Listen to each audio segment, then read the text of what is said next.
இவர்களுடைய ஆதரவை பெற்று அந்த மெஜாரிட்டியில் கூடுதலாக காட்டி நம்முடைய சௌமியா அவர்கள் அமைச்சரானாலும் சந்தோஷம்தான்.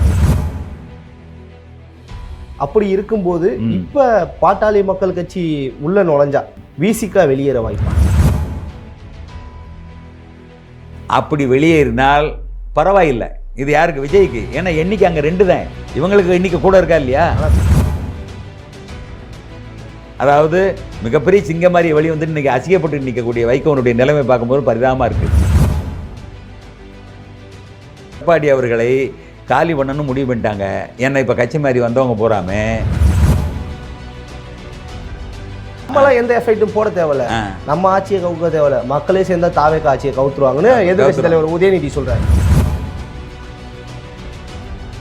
நாங்க எந்த ஊழலும் செய்யவில்லை என்று உதயநிதி சொல்லுங்க பார்ப்போம்.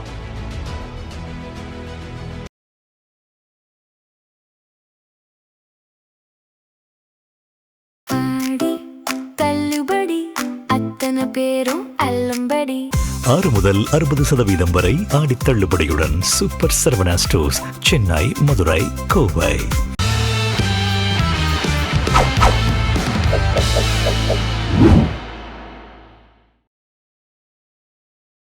ஜம் தொலைக்காட்சி நேயர்களுக்கு வணக்கம். இன்றைய சிறப்பு நேர்காணலில் நம்மோடு பேராசிரியர் ஐயா அவர்கள் இணைந்துள்ளார். அவரிடம் இன்றைய அரசியல் சூழல் குறித்து விரிவாக வாதிப்போம்.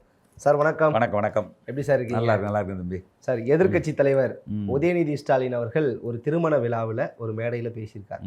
அதிமுகவை பாதியாக உடைச்சிட்டாங்க, திமுகவை தொட்டு பார்க்க கூட முடியல, இது வரைக்கும் திமுக பார்க்காத வெற்றியும் கிடையாது, பார்க்காத தோல்வியும் கிடையாது, இதுக்கெல்லாம் சலிச்சு போகிற ஆள் நாங்கள் கிடையாது அப்படின்னு சொல்லியிருக்காரு. இதை பற்றி என்ன நினைக்கிறீங்க ஃபஸ்ட்டு? அதாவது ஒரு உளவியல் ரீதியான ஒரு உண்மையை சொல்கிறேன்.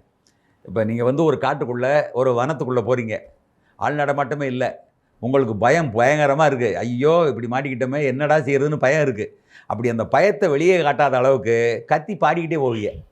நீங்கள் கத்தி பாடிக்கிட்டு போகிறதுனால நீங்கள் தைரியமான ஆள்னு அர்த்தம் கிடையாது. அப்போ நீங்கள் கத்தி பாடுறதே உங்கள் பயத்தை மறைக்கிறதுக்கான ஒரு செயல்பாடு, சரியா? அதுபோல தான் இப்போ திருமணம் இடத்துக்கு அப்பா போனாலும் சரி, மகன் போனாலும் சரி, எங்கே போனாலும் சரி, அங்கே ஒரு ஒப்பாரி வைக்கிறது, இது ஒரு வழக்கமாக வச்சுருக்காங்க. அப்போ உதயநிதி அவர்கள் இன்றைக்கி வந்து வெளியே பேரன் படித்து வாங்கின பட்டத்தை வாங்குறதுக்கு கூட்டத்தமாக போயிட்டாங்க. உல்லாச உலகம் எனக்கே சொந்தம், டயர்டான்னு. இவங்க என்ன செய்கிறாரு? இவர் அரசியல் பேசுகிறாரு. என்ன காரணம்னா இவங்களுக்கு சர்வைவல் பண்ணணுங்கிற ஒரு நெருக்கடி இருக்குது. நம்மளை இப்போ அண்ணாமுக்கா ஓச்சிட்டாங்கிற மாதிரி நம்மளையும் வந்து ஓச்சிடக்கூடாது, அப்போ நம்ம எதையாவது வந்து பேசிக்கிட்டே இருக்கணுங்கிற மாதிரி ஒரு நெருக்கடியில் பேசுகிற பேச்சு தானே ஒழிய, எப்படி பயத்தில் ஒருத்தன் பாட்டு பாடி பயத்தை மறைச்சானோ அதுபோல் தங்களுக்கு ஏற்பட்ட நெருக்கடியை வெளியே தெரியாத அளவுக்கு குப்புற விழுந்தாலும் மீசையில் மண் ஓட்டலை என்பது போல காட்டக்கூடிய வீரம் தான் இந்த வசனமெல்லாம், சரியா? இது வந்து எந்த வகையிலுமே அவங்களுக்கு வந்து கைது கொடுக்காது. ஏன்னா இவர்கள் சரியாக ஆட்சியை கொண்டு செல்கின்ற பொழுது, ஒரு நேர்மையான ஊழலற்ற ஒரு நிர்வாகத்தை கொண்டு செல்கின்ற பொழுது இவர்களால் அசைச்சு கூட பார்ப்போம். ஏன்னா நாங்கள் எந்த ஊழலும் செய்யவில்லை என்று உதயநிதி சொல்லுங்க பார்ப்போம், நாங்கள் எந்த லஞ்சமும் வாங்கலன்னு சொல்லுங்க பார்ப்போம். அவங்க ஆதாரத்தை தானே சார் கேட்குறாங்க. திமுக தலைவர் முன்னாள் முதலமைச்சர் மு.க. ஸ்டாலின் ஒரு வார்த்தை சொன்னார், அதிகாரத்தை வச்செல்லாம் எங்களெல்லாம் அசைச்சு பார்க்க முடியாது. ரெண்டாவது, இது மாதிரி பல குற்றங்கள் திமுக மேலே வச்சிங்க, ஒன்னையும் நிரூபிச்சுக்க. அதுதான் அவங்களுக்கு தைரியம். நம்மளை வந்து நிரூபிக்க முடியாது, ஏன்னா நாங்கள் எவிடன்ஸை விட மாட்டோம், நாங்கள் வாங்குவோம், எல்லா தப்பும் பண்ணுவோம், ஆனால் எவிடன்ஸ் இருக்காது. இதுதான் அவங்களுக்கு தைரியமே. அப்படி அல்ல. அதாவது எவ்வளோ பெரிய திருடனாக இருந்தாலும் எதையாவது ஒரு இதை விட்டுட்டு தான் போவான். இதுதான் வந்து இந்த உளவுத்துறையில் இருக்கக்கூடிய ஒரு முக்கியமான தாரக மந்திரம். எப்படிப்பட்ட கொம்பனாக இருந்தாலும் ஒரு இதை விட்டுருவான். அது சிக்கிச்சுன்னா இவங்களை என்ன செய்வாங்க? அடியோடு காலி பண்ணுறதுக்கு வாய்ப்பு இருக்குது. ஏன்னா எல்லாரும் இந்த தவறுகளை கூட்டாக பண்ணியிருக்காங்க, தலைமைக்கு குறிப்பிட்ட பங்கை கொடுத்துருக்காங்க, அதிகாரிகளும் நினைஞ்சிருக்காங்க, பங்கு பெற்றிருக்காங்க. இது ஊரறிஞ்ச ரகசியம், எல்லாருக்கும் தெரியும். அதனால் இவங்க வந்து எவிடன்ஸ் கொடு கேட்கறதெல்லாம் ஒரு பிரயோஜனப்படாது. வரட்டும், இவங்க அடிக்க என்ன கார்னர் பண்ணுற மாதிரி அவங்களை கொண்டு போயிடுவாங்க, எல்லாம் கலகலத்து போவாங்க. எதுக்கு போய் அங்கே அவர் சிங்கப்பூரில் படுத்து கிடக்கிறாரு ஏவாவில், இவர் எதுக்கு ஓடி ஒழிகிறாரு? இன்னும் ஒன்றும் இல்லை, அவங்க நெருக்க எல்லாம் வெளியே வரும். இது ஒரு தமிழகத்துக்கு ஒரு நல்ல காலம்னு நினச்சிக்கிற வேண்டியதான். ஓகே சார், அதாவது ரீல்ஸை போட்டு ஆட்சிக்கு வந்துட்டாங்க, ரீல்ஸை வச்சே ஆட்சி நடத்தலாம்னு நினைக்கிறாங்க. சட்டமன்ற உறுப்பினர்களை தொடங்கி முதலமைச்சர் பார்க்க வரவங்க வரைக்கும் ரீல்ஸ் போட்டே ஆட்சி நடத்துகிறாங்க. ரீல்ஸ் ஆட்சி மட்டும்தான் நடத்துகிறாங்க, ரீல்ஸில் மட்டும்தான் ஆட்சி நடத்துகிறாங்க. ஆளுங்கட்சியை விட எதிர்க்கட்சியான திமுக தான் இப்ப சிறப்பா செயல்பட்டு இருக்கு அப்படிங்கிறாரு. சிறப்பாக செயல்படுவதை வந்து மக்கள் பூரா பார்த்து சந்தோஷப்படுறாங்க. சரியா, நீங்கள் எதிர்க்கட்சியாக இருக்கும் பொழுது தான் சிறப்பாக செயல்படுவதுன்னு மக்களுக்கு தெரியுது. அதனால் நிரந்தரமாக நீங்கள் என்ன செய்யலாம், நீங்கள் ஆளுங்கட்சி வராமல் எதிர்க்கட்சியில் இருக்கலாம், வரிசையில் இருக்கலாம், அதுக்கு சந்தோஷம். இன்னொன்று சொல்கிறேன், இப்போ சாதாரண நீங்கள் பார்த்தீங்கன்னா இந்த ஊழல்களை பொறுத்தளவில் அவங்க கேட்கக்கூடிய கேள்வி என்ன, நீ வந்து தப்பு பண்ணியிருக்க பண்ணலையாங்கிறத. அதுக்கு இது வரைக்கும் யாரும் பதில் சொல்லலை. சரியா, அப்போ இன்றைக்குள்ள சூழ்நிலையில் எதிர்க்கட்சியாக அவர்கள் நல்லா செய்கிறாங்க அப்படிங்கிறத வந்து நம்ம மக்கள் பார்த்து முடிவு எடுக்கணும். பரவாயில்ல, அவங்க வந்து அவங்க அதாவது அப்படியே பண்ணிக்கிட்டு இருக்காங்க. இப்போ எதுக்கு எம்எல்ஏ வேலைக்கு வாங்குறத முயற்சி பண்ணி நடந்தது, இது எப்படி வந்து குற்றச்சாட்டு வருது, இது எதிர்க்கட்சியினுடைய செயல்பாடா? நல்லா யோசிச்சு பாருங்கள். கல்யாண வீட்டுக்கு போகிற இடத்துல போகாமல் ஒப்பாரி வைக்கிறதா எதிர்க்கட்சியினுடைய செயல்பாடு? என்ன எதிர்க்கட்சியினுடைய செயல்பாடு இதில் என்ன இருக்குது? ஒன்றுமே இல்லை. அவங்களுடைய செயல்பாடு என்ன நடக்குது அதை சொல்லுங்கள் பார்ப்போம்.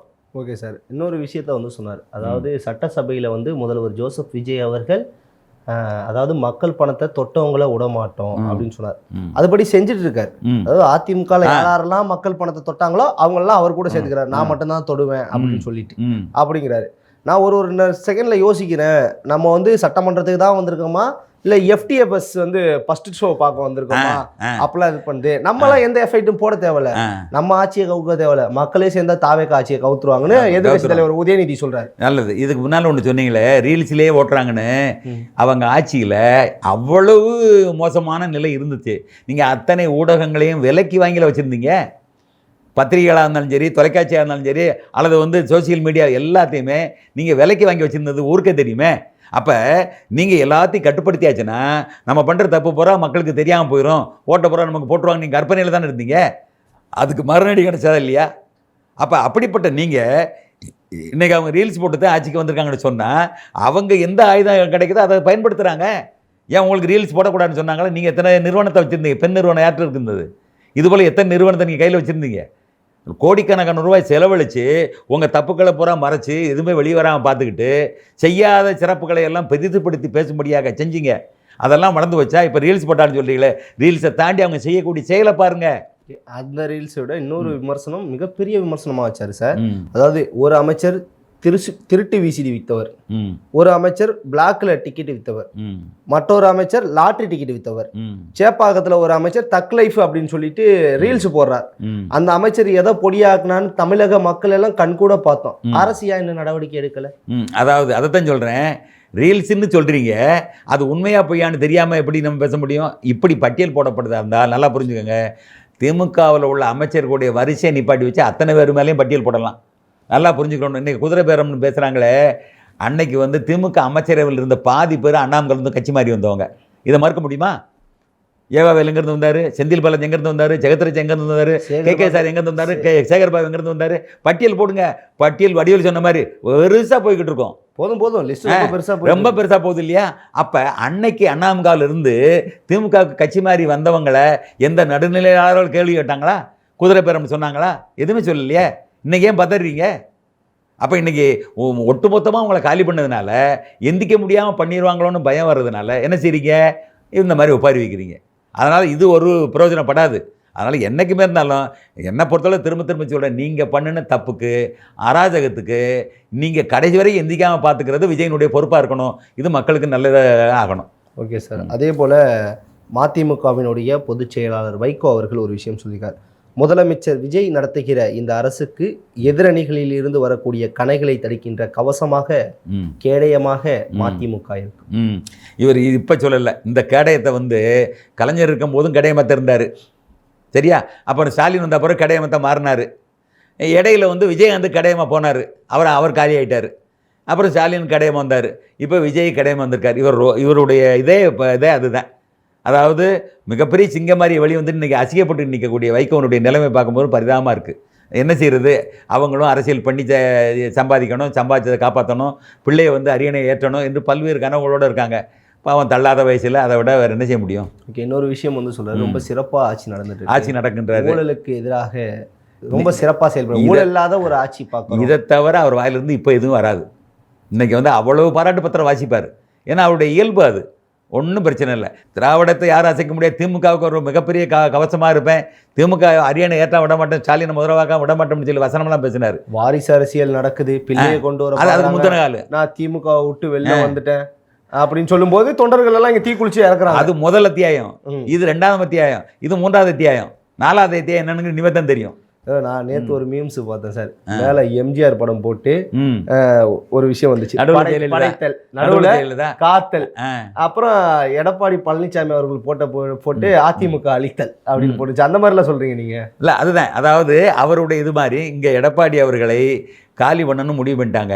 ஏன்னா இப்போ கட்சி மாதிரி வந்தவங்க போகாமல் ஒரு அளவுக்கு நம்ம சேஃப்டி ஐட்டம்னு நினைக்கிறாங்க. ஆனால் ரொம்ப தெளிவாக பார்த்துக்குங்க, உள்ளாட்சி அமைப்புகளினுடைய பிரதிநிதிகள் கீழே இருக்கக்கூடிய பொறுப்பாளர்கள் யாருமே கட்சி மாறல. அண்ணாமக பொறுத்தளவில் மாறி இருக்காரு. அதை நீங்கள் இல்லை ஒருத்தர் மாறி இருக்காரு. நான் சொல்கிறது வந்து பெருவாரியான்னு சொல்கிறேன். இப்படி எம்எல்ஏக்களும் சட்டமன்ற அமைச்சர்களும் முன்னாள் அமைச்சர்களும் கட்சி மாறுகிற அந்த எண்ணிக்கைக்கு ஏற்றவாறு கீழே இருக்கக்கூடிய உள்ளாட்சி பிரதிநிதிகளோ அல்லது கீழ்நிலை பொறுப்பாளர்களோ பெரும்பாலும் கட்சி மாறாமல் இருக்கிறார்கள் என்பது தெரியுது. அதனால் வந்து இவர்களுடைய நோக்கம் என்னென்னா, அது திமுக அண்ணாமுக அழிஞ்சிரும், எடப்பாடியை வந்து காலி பண்ணிடலாம்னு நினைக்கிறாங்க. அது நிச்சயமாக முடியாது. ஏன்னா எடப்பாடி அவர்கள் வந்து நிச்சயமாக தற்காத்துருவான்னு நான் நம்புகிறேன். Okay sir. அதே போல் இன்னைக்கு அதிகாலையில் ஒரு அதிரடி கோயம்புத்தூரில் கல்லூரி மாணவர்கள் தங்கியிருக்கக்கூடிய விடுதிகள், வட மாநிலத்தவர்கள் தங்கியிருக்கக்கூடிய விடுதிகள் எல்லாம் வந்து காவல்துறையினர் ஒரு 400க்கும் மேற்பட்ட காவல்துறையினர் வந்து இதுக்கு போயிருக்காங்க. போய் ஒரு நிறைய இடங்கள்ல வந்து கஞ்சா போன்ற போதைப் பொருட்களை கண்டுபிடிச்சிருக்காங்க. இதை பத்தி என்ன நினைக்கிறீங்க? இல்லை, அதாவது இது வந்து அங்கே மட்டும் நடக்கக்கூடாது. தமிழகத்தினுடைய பல்வேறு இடங்கள்லையும், குறிப்பாக அது வடநாட்டு தொழிலாளர்கள் இருக்கிற இடத்துலையும், அதிகமான வெளிநாட்டு மாணவர்கள் அல்லது வடநாட்டு மாணவர்கள் படிக்கக்கூடிய இடங்கள்லையும் சரி, தமிழ்நாட்டினுடைய எல்லைப்பகுதிகளிலும் சரி, இவர்களை வந்து என்ன செய்யணும்? கண்காணிக்கணும், தீவிரமாக கண்காணிக்கணும். அதன் மூலமாக எங்கிருந்து வருதுங்கிறத கண்டுபிடிக்கணும். அதுதான் முக்கியமானது. இந்த மாணவர்களையோ இந்த தொழிலாளர்களையோ பிடிப்பது என்பது முதன்மையானதல்ல. இது வந்து வேணும். ஆனால் இதன் மூலமாக யாரிடமிருந்து இவர்களுக்கு வருகிறது, எப்படி வருகிறதுன்னு கண்காணித்து வேரோட விழுத்தினாத்தான் விஜய் ஆட்சிக்கு நல்ல பேர் கிடைக்கும். நிச்சயமாக இது செய்ய வேண்டிய வரவேற்க தகுந்த விஷயம். Okay sir. அதே போல் முதலமைச்சர் விஜய் அவர்களுடைய தலைமையிலான இந்த ஆட்சிக்கு இன்னும் 1 வருடமாவது டைம் வேணும்.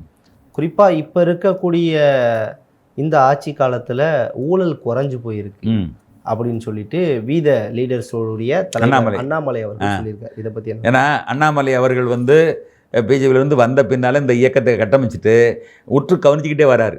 ஏன்னா அவர் வந்து கண்கொத்தி பாம்பாக பார்க்கக்கூடிய அளவில் வந்து, ஏன்னா அவர் காவல்துறை அதிகாரியாக இருந்து வந்தவர். அப்போ கூர்மையாக பார்க்குறாரு. இந்த ஆட்சியில் தவறுகள் குறைய ஆரம்பித்திருக்கிறது என்பது தெளிவாக கண்டுபிடிக்கிறாரு. லஞ்ச ஊழல் வந்து குறைஞ்சிக்கிட்டு வருது என்பது தெளிவாக கண்டுபிடிக்கிறாரு. அப்போ அவர் வந்து இந்த வார்த்தையை சொல்வதே மிகப்பெரிய சான்றிதழ் விஜயனுடைய ஆட்சிக்கு. அதில் ஒன்றும் மாற்று கருத்து இல்லை. இதை போல இது குறைந்திருக்குன்னு சொன்ன இந்த வார்த்தை முற்றிலும் அகன்றிருக்கிறது என்று சொல்லும்படியாக மாறணும்.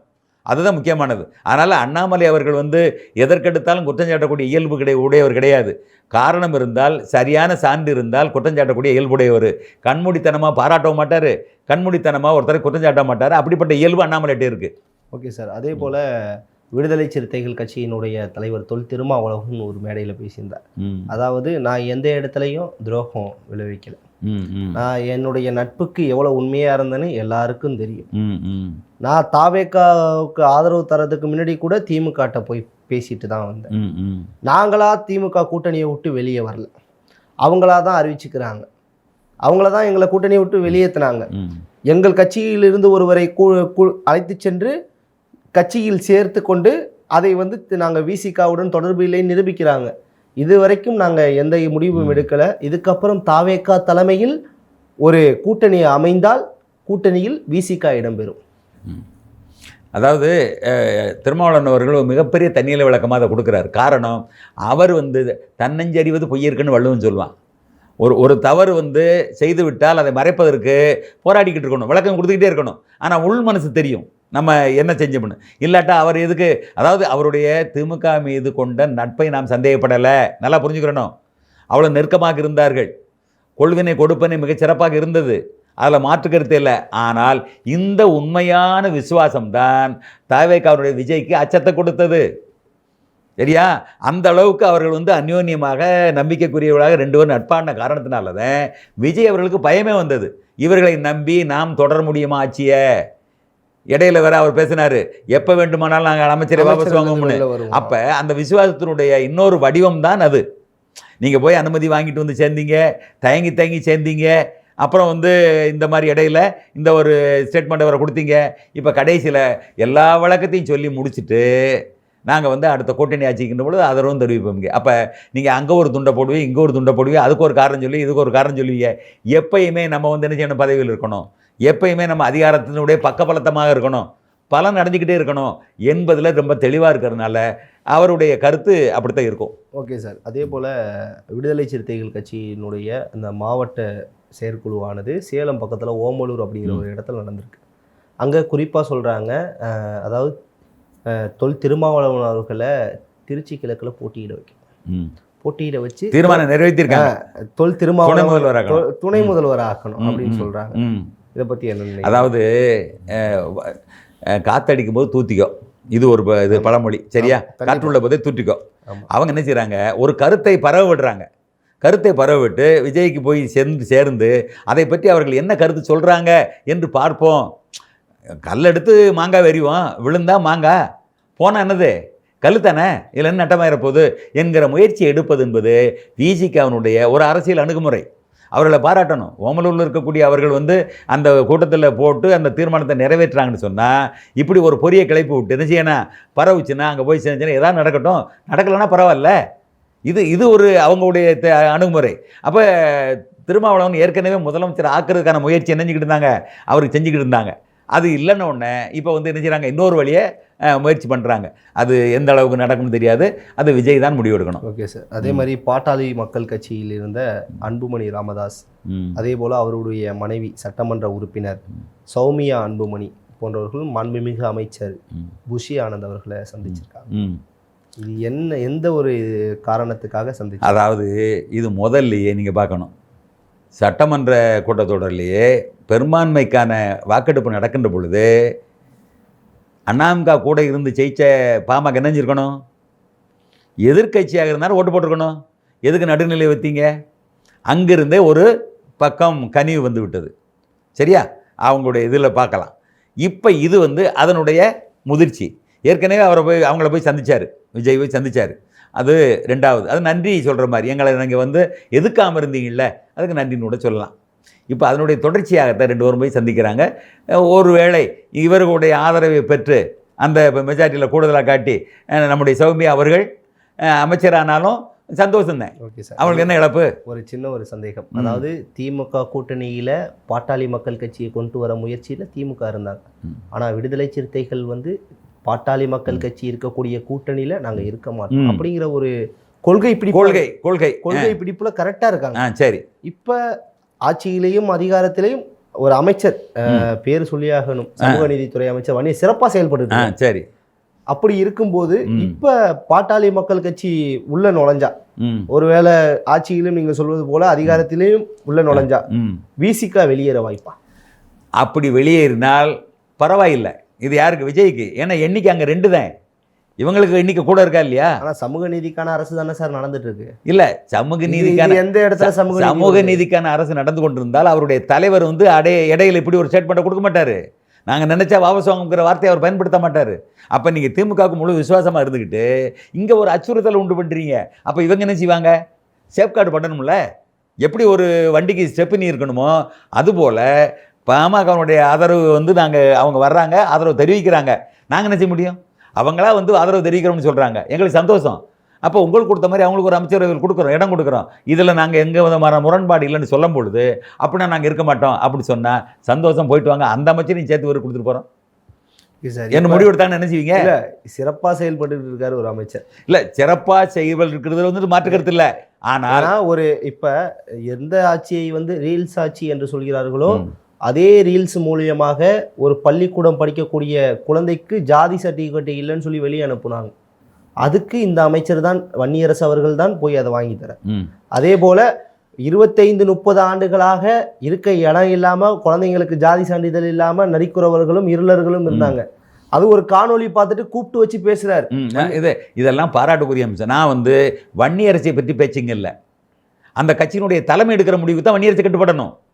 அதை மறந்துடக்கூடாது. அப்போ தலைமையை வந்து அப்படி சொல்லும் பொழுது, நாங்கள் இடையில வாபசான்னு சொல்லும் பொழுது, அப்போ வன்னியரசு பதில் சொன்னாரா?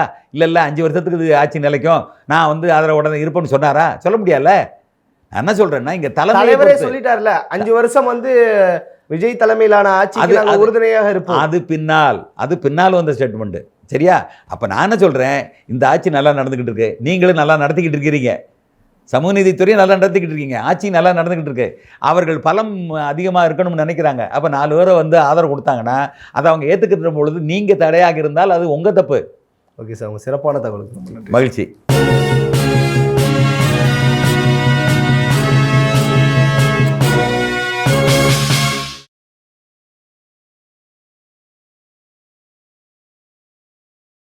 ஆடி தள்ளுபடி அத்தனை பேரும் அல்லம்படி. 6 முதல் 60% வரை ஆடி தள்ளுபடியுடன் சூப்பர் சரவணா ஸ்டோர்ஸ், சென்னை, மதுரை, கோவை.